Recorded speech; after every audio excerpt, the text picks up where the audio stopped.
L'exemplar que presentem avui nel Museu de la Universitat de València d'Història Natural és una peça única perquè es tracta de la roca més antiga que segurament veurem mai, d'uns 4.555 milions d'anys.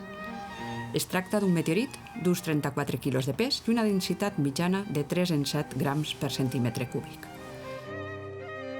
Externament es pot apreciar l'escorça de fusió fosca del voltant d'un mil·límetre de grossària i nombroses petjades de regmacliptes, donant aquest aspecte d'arrugades com a didaes.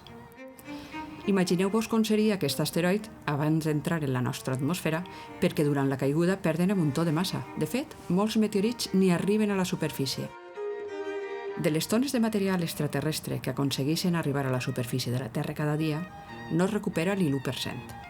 Aquest material solen ser fragments d'asteroides, roques de Lluna i de Mart i pols interplanetària i cometària.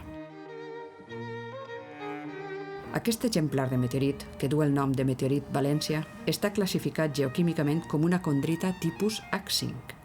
Això significa que és un meteorit rocós, ric en silicats.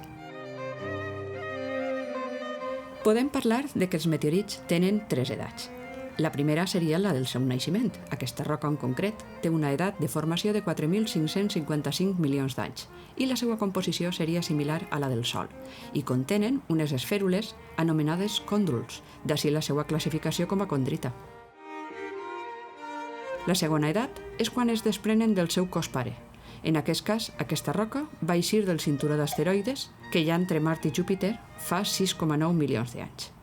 I la tercera edat és la caiguda i troballa, i això és encara un misteri. Va pertànyer a les col·leccions de l'antic Museu d'Història Natural de la Universitat de València i pensem que durant l'incendi de 1932 va desaparèixer tota la documentació que ens podia donar aquesta clau.